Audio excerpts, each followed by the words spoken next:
Vamos dar início à correção, né? Da nossa atividade do livro, página 498, certo? A atividade foi essa. Vamos agora à correção. Tem aí uma imagem, né? A imagem do Alto Xingu, aí uma comunidade da Vila do Camaiurá, certo? E aí, vamos lá. Primeira pergunta. A imagem se refere a qual etnia indígena? Etnia Camaiurá. Identifique e escreva o tema da imagem. Aí essa imagem ela mostra a moradia dos Camaiurá. A C, onde está localizada essa terra, né? Voltando lá, ó, aí no endereço, aqui, ó. Está situada no Alto Xingu do estado de Mato Grosso, certo? Aí, ó, terras que integram o Parque do Xingu. Letra D. Uma das características da área onde vive, né? Os Camaiurás, que tem a relação com as leis das terras indígenas. Aí mostra que esta área foi a primeira terra indígena homologada. O que é isso, professora? Ela foi reconhecida oficialmente pelo governo brasileiro, tá certo? No ano de 1961. Bastante importante, né? Bem interessante. Beleza? Então, agora vamos para a página. A página, deixa eu dar uma olhadinha aqui, que eu estou também fazendo meu acompanhamento. 506, uma atividade, certo? Oi, pessoal, e aí vamos continuar na página 506, né? Começa com a definição de mito, que são narrativas fantásticas utilizadas pelas sociedades humanas para explicar situações desconhecidas, certo? Como ocorre a transmissão do mito, os mitos são transmitidos de forma oral, de geração para geração, certo? Como a gente aprendeu lá, na explicação, oralmente. Os mitos da criação do Brasil estão relacionados a quais culturas? A indígena e a africana. Beleza? Bom, pessoal, aí tem um texto que fala sobre essa transmissão da cultura, né? E aí acredito que vocês tenham lido, e aí vem a primeira pergunta. Quem é o autor do relato acima?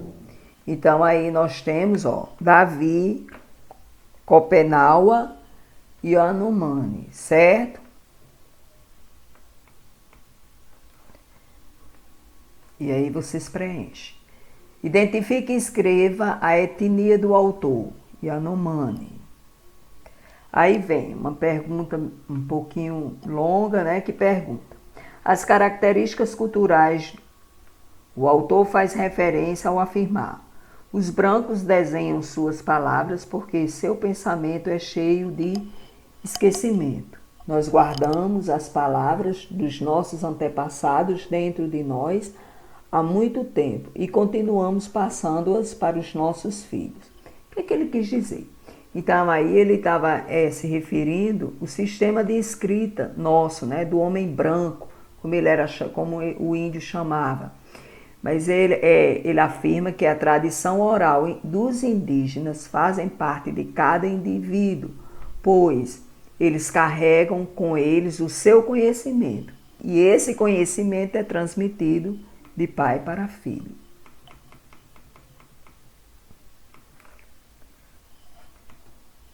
Vamos agora para a próxima, a letra D. Como as palavras antigas voltam a ser novas na visão do autor. Então, de acordo com esse texto, ele diz assim: pelas crianças, pois ao ouvir os cantos de xamã, eles querem ver o espírito cantado. Ou seja, o conhecimento ele vai sendo oralmente e aí vai prevalecendo, né? Na questão diz assim: qual é o título do texto no qual o trecho lido foi publicado com base no seu entendimento do relato. Explique como este título traduz a reflexão do autor. O texto lido foi Sonhos das Origens, né? E ele traduz oralmente, né? As crianças aprendem pela palavra aí dos Chapiripê.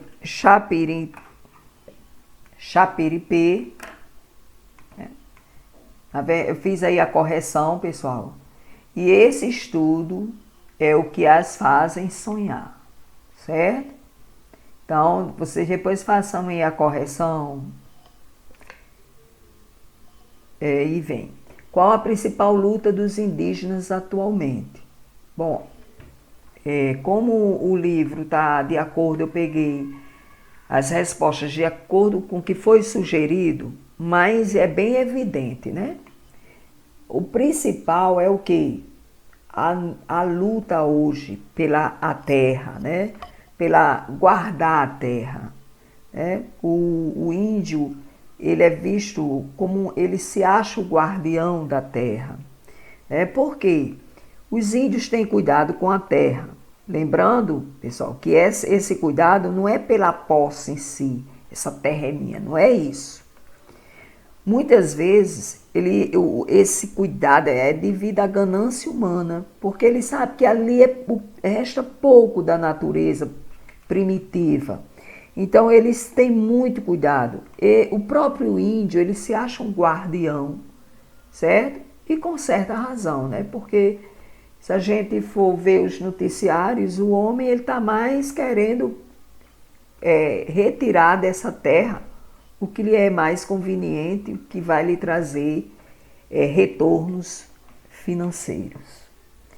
Bom, aí tem essa entrevista, eu quero que vocês façam, prestando atenção, viu? Porque eu vou cobrar de vocês, eu vou até colocar lá no nosso grupo, porque na nossa aula, eu quero que essa aula seja participativa. E vocês quem vão me dar a resposta. Tudo bem?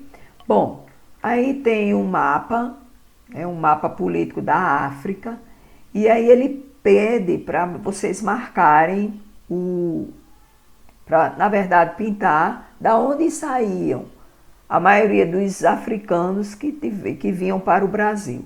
Então, eu acredito que vocês tenham destacado Mali, Angola e Moçambique. Beleza? Mais outro texto sobre a população indígena.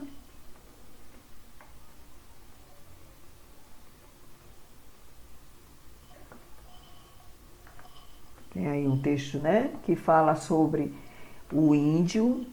E aí vocês estão vendo essa imagem. Cerca de 60 pessoas ficam nesse acampamento improvisado.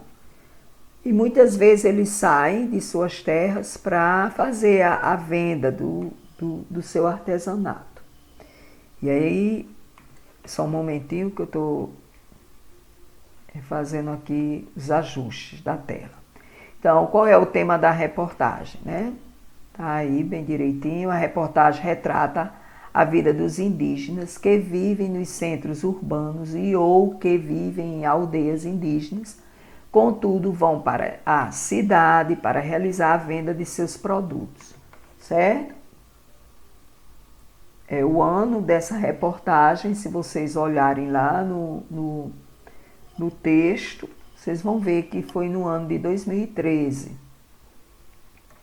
E, de acordo com o que foi abordado na reportagem, é possível afirmar que as pessoas vivem em condições ideais de saúde e cidadania? Lógico que não, né?